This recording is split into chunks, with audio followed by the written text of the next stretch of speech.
কিন্তু আমরা নবম শ্রেণী দ্বিতীয় পর্যায়ক্রমিক মূল্যায়নের ভূগোলের 1 নম্বর স্কুলের প্রশ্নের উত্তরগুলো আলোচনা করব।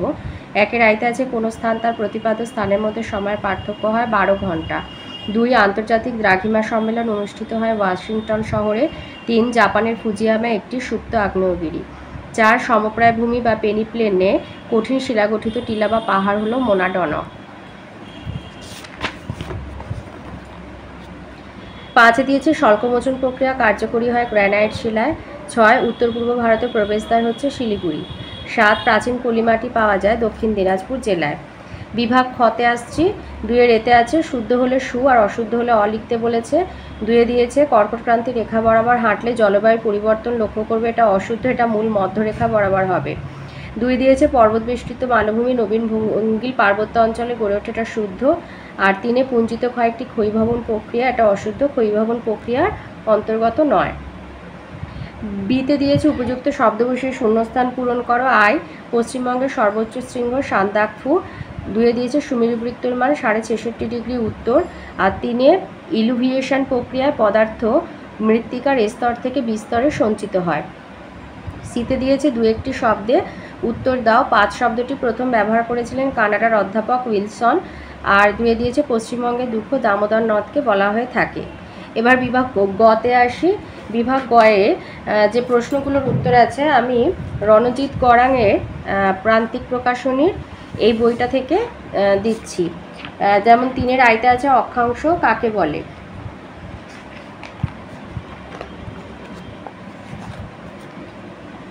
এইখান থেকে লিখবে অক্ষাংশ হলো কৌণিক পরিমাপ। নিরক্ষরেখার উত্তরে বা দক্ষিণে কোনো স্থান পৃথিবীর কেন্দ্র বা নিরক্ষীয় তলের সঙ্গে যে কোণ উৎপন্ন করে তা হলো অক্ষাংশ। যেমন কলকাতার অক্ষাংশ 22 ডিগ্রি 34 মিনিট উত্তর। অথবাতে আছে ক্রোনোমিটার কি।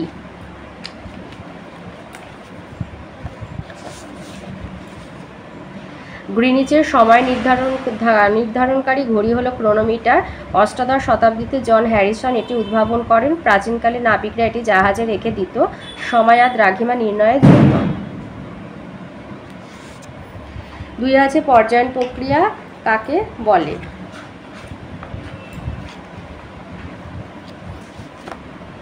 লিখবে ভূবহিস্থ শক্তি ভূমিরূপ পরিবর্তনে কিন্তু কম গুরুত্বপূর্ণ নয়।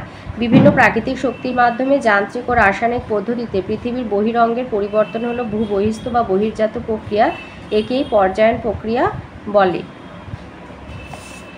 অথবাতে রয়েছে সমস্থিতিক আলোড়ন বলতে কি বোঝো।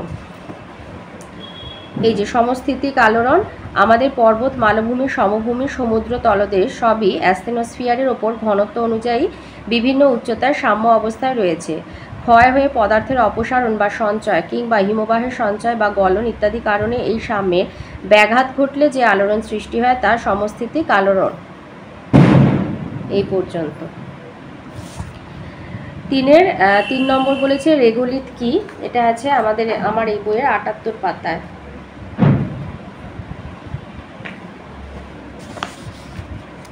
এই যে রেগোলিথের উৎপত্তি লিখবে বিভিন্ন আবহবিকার প্রক্রিয়ায় শিলাস্তরের উপরিভাগে চূর্ণ বিচূর্ণ পদার্থ দিয়ে যে হালকা শিথিল স্তর সৃষ্টি হয় তাকে বলা হয় রেগোলিথ। এই রেগোলিথ থেকেই পরবর্তীকালে মৃত্তিকার সৃষ্টি হয়। অথবাতে রয়েছে আবহবিকারে 2টি ফলাফল লেখো। এটা আমার কাছে একটা রায়মার্টিন নয়, এটা ছায়া সহায়িকা, এটা ছায়া হবে, ছায়া প্রকাশনীর একটা সহায়িকা আছে, তার 114 পাতায় রয়েছে।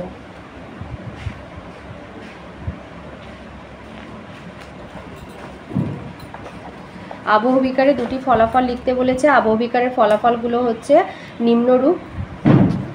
1 হচ্ছে ভূমিরূপের সৃষ্টি। আবহবিকারের ফলে আর্দ্র ক্রান্তীয় অঞ্চলে টর, উষ্ণ মরু অঞ্চলে ইনসেল বার্চ, গোলাকৃতি পাহাড়, চুনাপাথরযুক্ত অঞ্চলে দ্রবণ গর্ত, গুহা, স্ট্যালাকটাইট প্রভৃতি ভূমিরূপ সৃষ্টি হয়। 2 হচ্ছে খনিজের সৃষ্টি। শিলার বিয়োজনের মাধ্যমে নতুন ধরনের খনিজ পদার্থের সৃষ্টি হয়, যেমন আর্দ্রক্রান্তীয় অঞ্চলে বক্সাইটের সৃষ্টি হয়। এছাড়া আরও আছে কৃষিকার্যের সুবিধা রেগোলিথের সৃষ্টি। তো 2টো চেয়েছে তাই আমি 1 আর 2টা বলে দিলাম। 4 নম্বর প্রশ্ন বলছে পশ্চিমী ঝামেলা কি।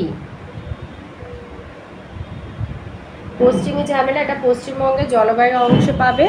এই যে সুদূর ভূমধ্যসাগরীয় অঞ্চলে সৃষ্ট নাতিশীতোষ্ণ ঘূর্ণাবাতের প্রভাবে সমগ্র উত্তর ভারত এবং মাঝে মাঝে পশ্চিমবঙ্গের আকাশ মেঘে ঢেকে যায় এবং একটানা ঝিরঝিরে বৃষ্টি হয়। শীতকালীন শান্ত আবহাওয়া পশ্চিম দিক থেকে আগত নাতিশীতোষ্ণ ঘূর্ণাবাতের প্রভাবে বিঘ্নিত হয় বলে এটিকে পশ্চিমী ঝামেলা নামকরণ করা হয়েছে। আচ্ছা, 4 নম্বরের প্রশ্ন, অথবাতে আছে ম্যানগ্রোভ অরণ্যের দুটি অভিযোজনগত বৈশিষ্ট্য লেখো।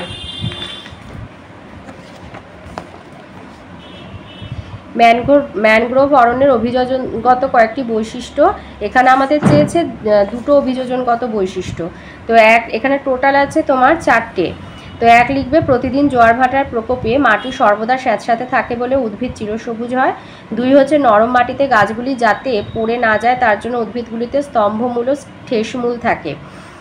তো আমি এই দুটো বললাম, এর সাথে আরও যে দুটো আছে বলে দিচ্ছি। 3 বলেছে অতি সূক্ষ্ম লবণাক্ত পলিমাটিতে গাছগুলি জন্মায়, তাই বায়ু চলাচল করতে পারে না বলে মাটির ভিতরের মূল বায়ু সংগ্রহের জন্য খাড়াভাবে উপরে উঠে আসে। এই মূল হলো শ্বাসমূল বা নিউমাটোফোর। 4 বলেছে লবণাক্ত এবং কম অক্সিজেনযুক্ত মাটিতে বীজ অঙ্কুরিত হতে পারে না বলেই গাছের মধ্যে বীজের অঙ্কুরোদ্গম ঘটে, আর এই পদ্ধতি হচ্ছে জরায়ুজ অঙ্কুরোদ্গম। আর এই অঞ্চলের বেশ কয়েকটি উদ্ভিদে জরায়ুজ অঙ্কুরোদ্গম ঘটে। তো টোটাল 4টে বৈশিষ্ট্য আছে, দুটো দিতে বলেছে, তোমাদের সুবিধা মতো যে কোনো দুটো দিয়ে দেবে। এবার আসি বিভাগ গতে, এই ঘতে 4-এর দাগের আইতে আছে মহাবৃত্ত আর ক্ষুদ্রবৃত্তের পার্থক্য লেখো।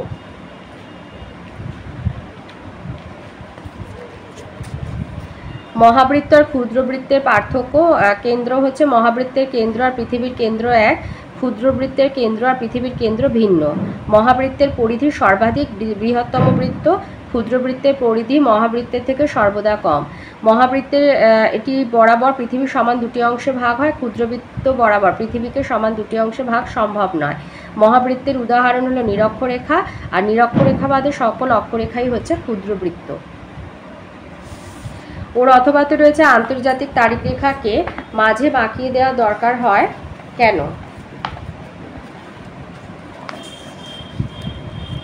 এই যে আন্তর্জাতিক তারিখ রেখা মাঝে মাঝে বাঁকিয়ে দেওয়া দরকার হলো কেন? 180 ডিগ্রি দ্রাঘিমা বরাবর বেশ কিছু স্থানে স্থলভাগ ও দ্বীপ পড়ে গেছে, ফলে একই দেশ ও দ্বীপে বসবাসকারী মানুষদের একই দিনে দুটো তারিখ হয়ে যাবে।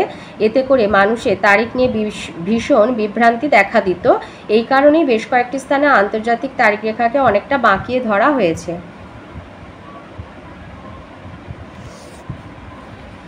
দুয়ে দিয়েছে অন্তর্জাত এবং বহির্জাত প্রক্রিয়ার পার্থক্য লেখো।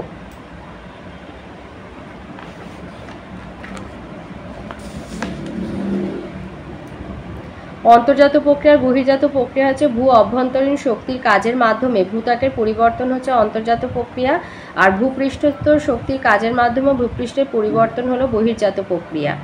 পরিচলন স্রোতের মাধ্যমে এই প্রক্রিয়া কার্যকর হয়, মানে অন্তর্জাত প্রক্রিয়া কার্যকর হয়।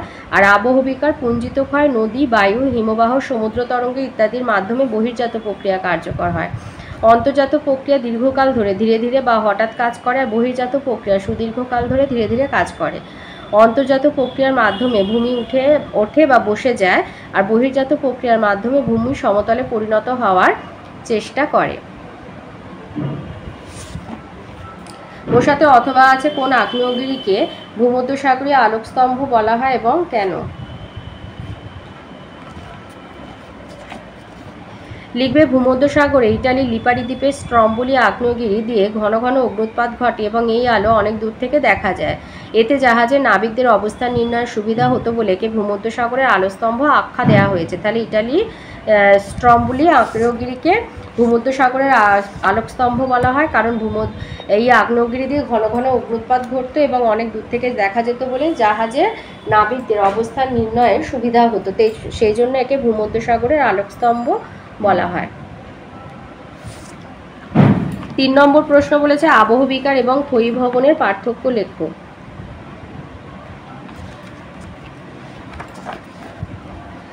আবহবিকার এবং ক্ষয়ীভবনের পার্থক্য। আবহবিকার হচ্ছে আবহাওয়ার বিভিন্ন উপাদানের সাহায্যে যান্ত্রিক আর রাসায়নিক পদ্ধতিতে শিলাস্তরে চূর্ণ বিচূর্ণ আর বিয়োজিত হওয়া হলো আবহবিকার, আর বিভিন্ন প্রাকৃতিক শক্তির মাধ্যমে আবহবিকারগ্রস্ত পদার্থের অপসারণ হচ্ছে ক্ষয়ীভবন। আবহবিকার পদ্ধতিতে পদার্থের স্থান পরিবর্তন হয় না, তাই এটা স্থৈতিক প্রক্রিয়া। আর ক্ষয়ীভবন প্রক্রিয়া পদার্থের স্থান পরিবর্তন হয় বলে এটি একটি গতিশীল প্রক্রিয়া। আবহবিকার বায়ুর উষ্ণতা, আর্দ্রতা, বৃষ্টিপাত, বায়ুমণ্ডলের বিভিন্ন গ্যাস এতে অংশগ্রহণ করে। আর ক্ষয়ীভবনে নদী, বায়ু, হিমবাহ, সমুদ্র তরঙ্গ প্রভৃতি প্রাকৃতিক শক্তি অংশগ্রহণ করে। আবহবিকার ক্ষয়ীভবনকে ত্বরান্বিত করে। আর আবহবিকার ছাড়াও শিলাস্তরের ক্ষয়ীভবন সম্ভব। আবহবিকার প্রক্রিয়া ভূমিরূপের পরিবর্তন হয় ধীরে ধীরে, আর ক্ষয়ীভবনের মাধ্যমে ভূমিরূপের পরিবর্তন হয় দ্রুত। অথবাতে আছে বরফ কেলাস আবহবিকার কোন অঞ্চলে কার্যকরী হয় এবং কেন হয়। এই যে তুষারের কার্যে যান্ত্রিক আবহবিকার বা বরফ কেলাস আবহবিকার। শীতপ্রধান অঞ্চলে শিলার ফাটলের মধ্যেকার জল বরফে পরিণত হয়ে প্রবল চাপ সৃষ্টির মাধ্যমে শিলা ফেটে ও ভেঙে টুকরো হলে তা তুষারের কার্যে আবহবিকার।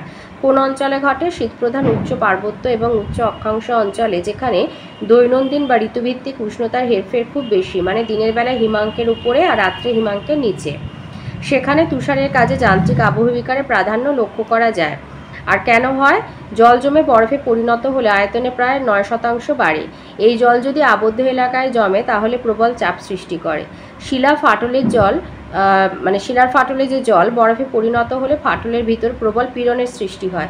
এই পীড়ন শিলার পীড়ন সহ্য ক্ষমতার থেকে অনেক বেশি, ফলে শিলা ফাটল ক্রমশ বাড়তে বাড়তে একসময় টুকরো টুকরো খণ্ডে পরিণত হয়। এই টুকরো টুকরো খণ্ডে পর্বতের পাদদেশে স্ক্রি আর ট্যালাস গঠন করে। ট্যালাস দিয়ে গঠিত ভূমিরূপ ব্লক স্পেট, ফেলসেনমির, প্রস্তরক্ষেত্র প্রভৃতি নামে পরিচিত। 4 দিয়েছে উত্তরবঙ্গের নদ নদীর বৈশিষ্ট্য লেখো।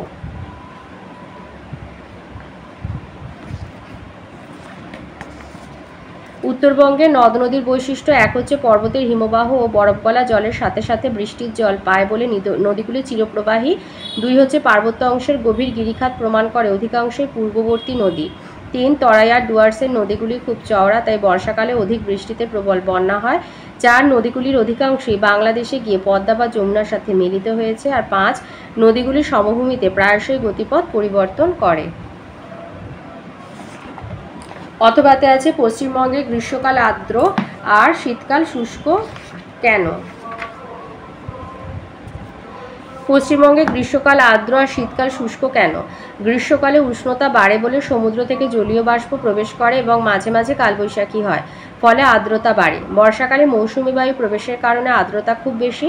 শীতকালে স্থলভাগ থেকে বায়ু সমুদ্রের দিকে বয়ে যায়। হিমালয় থেকে ঠান্ডা বাতাস আসে। বায়ু সমুদ্রের উল্টো দিক থেকে আসে বলে জলীয় বাষ্প থাকে না, তাই শীতকাল এখানে শুষ্ক। এবারে আসি বিভাগ ঙতে। এখানে যে কোনো একটা প্রশ্নের উত্তর দিতে হবে, তো আমি সবই বলে দিচ্ছি। 5-এর আইতে বলেছে চিত্রসহ প্রধান 2 প্রকার মালভূমির উৎপত্তি বর্ণনা করো। তো তোমাদের ভূমিরূপ গঠনকারী প্রক্রিয়া, পৃথিবীর বিভিন্ন ভূমিরূপ এই চ্যাপ্টারে চলে যাবে। এখানে যেমন হচ্ছে পর্বতবেষ্টিত মালভূমি। এই মালভূমির নামের মধ্যে অর্থ আছে যে মালভূমিগুলি পর্বত দিয়ে ঘেরা তাদেরকে পর্বতবেষ্টিত মালভূমি। পর্বত মানে নবীন ভঙ্গিল পর্বত দিয়ে ঘেরা, তাকে পর্বতবেষ্টিত মালভূমি বলে। উৎপত্তি: গিরিজনী প্রক্রিয়ায় পাতগুলি চাপে মহীখাত থেকে ভঙ্গিল পর্বতের উত্থান যখন ঘটছিল তখনই পর্বতগুলির সাথে সাথে মহীখাতের মধ্যবর্তী অংশ ওপরে উঠে খুব উঁচু হয়ে মালভূমিতে পরিণত হয়। বৈশিষ্ট্য হচ্ছে এই মালভূমিগুলি খুব উঁচু এবং চারিদিকে নবীন ভঙ্গিল পর্বত দিয়ে ঘেরা। 2 ভূত্বকের দুর্বল স্থানে পাত সীমানা অঞ্চলে মালভূমিগুলি তৈরি হয়েছে। আর 3 মালভূমিগুলির বেশিরভাগ অংশ পাললিক শিলাস্তর দিয়ে গঠিত। আর এই ছবিটার সাথে দিয়ে দেবে। উদাহরণ হচ্ছে চীনে হিমালয় ও কুয়েন্ডুন পর্বতের মাঝে তিব্বত মালভূমি, ভারতে উচ্চ হিমালয় আর কারাকোরামের মাঝে লাদাখ মালভূমি, মধ্য এশিয়ার পামির মালভূমি, উত্তর আমেরিকার রকি পার্বত্য অঞ্চলের কলম্বিয়া মেক্সিকো মালভূমি, দক্ষিণ আমেরিকার আন্দিজ পর্বতের ইকুয়েডর বলিভিয়া মালভূমি এই প্রকার মালভূমির অন্তর্গত। এটা একটা। আর একটা হচ্ছে ব্যবচ্ছিন্ন মালভূমি। কঠিন ও নরম শিলা দিয়ে গঠিত উঁচু ভূমি ভাগ বা মালভূমির ওপর দীর্ঘদিন ধরে অগ্নিভবন ক্রিয়ায় নরম শিলাস্তর অংশে দ্রুত ক্ষয়কাজ চলে, ফলে সেখানে নদী উপত্যকা গঠিত হয় এবং কঠিন শিলাস্তর অংশ তুলনামূলক কম ক্ষয় হয়ে মালভূমির উপরে অবস্থান করে। সংকীর্ণ নদী উপত্যকা দ্বারা এই মালভূমিগুলো বিচ্ছিন্ন বলে এগুলো ব্যবিচ্ছিন্ন মালভূমি। বৈশিষ্ট্য হচ্ছে প্রাচীন ভূখণ্ড অঞ্চলে এই প্রকার মালভূমি দেখা যায়। 2 কঠিন শিলাস্তর দ্বারা গঠিত। 3 মালভূমিগুলি প্রায় সমান উচ্চতা বিশিষ্ট। আর 4 নদী উপত্যকা দ্বারা এগুলো বিচ্ছিন্ন। এই ছবিটা দেবে আর উদাহরণ দেবে দক্ষিণ ভারতের মালনাদ, মধ্য ভারতের বুন্দেলখণ্ড, বাঘেলখণ্ড, ঝাড়খণ্ডের হাজারিবাগ মালভূমি এই প্রকার মালভূমির উদাহরণ। স্কটল্যান্ডের ওয়েলস উচ্চভূমি, স্ক্যান্ডিনেভিয়ার ফিয়েল্ড মালভূমি এই প্রকার মালভূমির উদাহরণ। আর এই ছবিটার সাথে দিয়ে দেবে। দিয়ে দিয়েছে পশ্চিমবঙ্গের জলবায়ু নিয়ন্ত্রক সমূহ আলোচনা করো। পশ্চিমবঙ্গের জলবায়ু নিয়ন্ত্রক। পশ্চিমবঙ্গের জলবায়ুর বৈশিষ্ট্য পড়ে এইটুকু বুঝতে পারা যায় জলবায়ুর প্রকৃতি সব জায়গায় একই রকম নয়। না হওয়ার পেছনে কারণ বেশ কয়েকটি বিষয় জলবায়ুকে নিয়ন্ত্রণ করছে। ক হচ্ছে যে সর্বাধিক গুরুত্বপূর্ণ নিয়ন্ত্রক হলো মৌসুমি বায়ু।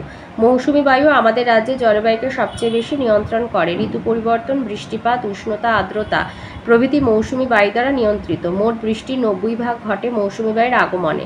যে বছর মৌসুমি বায়ুর খামখেয়ালিপনা বেশি সেই বছর প্রবল বৃষ্টিতে বন্যা বা অনাবৃষ্টিতে খরা দেখা দেয়। এতে মানুষের দুর্ভোগ বাড়ে। খ হচ্ছে কর্কট ক্রান্তি রেখা। আমাদের রাজ্যের একেবারে মাঝখান দিয়ে গেছে কর্কট ক্রান্তি রেখা, তাই উত্তরবঙ্গে কিছুটা তির্যক সূর্যরশ্মির প্রভাবে জলবায়ু হয়েছে নাতিশীতোষ্ণ এবং দক্ষিণবঙ্গে তুলনামূলক গড় লম্বা সূর্যরশ্মির কারণে জলবায়ু কিছুটা উষ্ণ। গ হচ্ছে হিমালয় পর্বতের প্রভাব।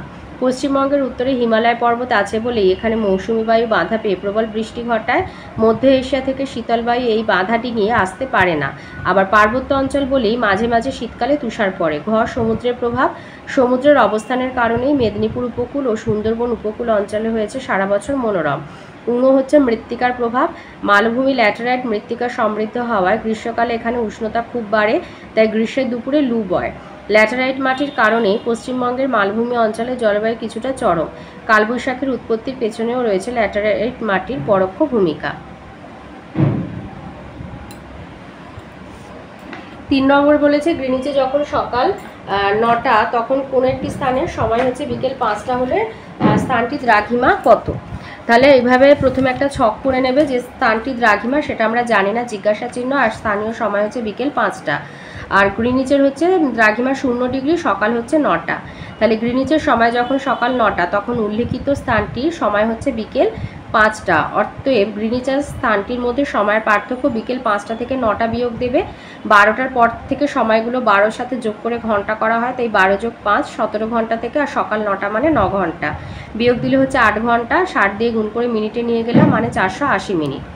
এখন 4 মিনিট সময়ের জন্য দ্রাঘিমার পার্থক্য হয় 1 ডিগ্রি, তাহলে 480 মিনিটে পার্থক্য হবে 480 ভাজিতক 4 মানে 120 ডিগ্রি। সুতরাং গ্রিনিচের সঙ্গে স্থানটি দ্রাঘিমার পার্থক্য 120 ডিগ্রি। এখন আমরা জানি গ্রিনিচের দ্রাঘিমা 0 ডিগ্রি এবং যেহেতু স্থানটির সময় গ্রিনিচের সময়ের চেয়ে এগিয়ে আছে তাই ওই স্থানটি গ্রিনিচের পূর্বে অবস্থিত। অতএব ওই স্থানের দ্রাঘিমা 120 বিয়োগ 0 সমান 120 ডিগ্রি পূর্ব। এই ছিল আজকের আমাদের নবম শ্রেণী দ্বিতীয় পর্যায়ক্রমিক মূল্যায়নের ভূগোলের 1 নম্বর স্কুলের প্রশ্ন উত্তরগুলো।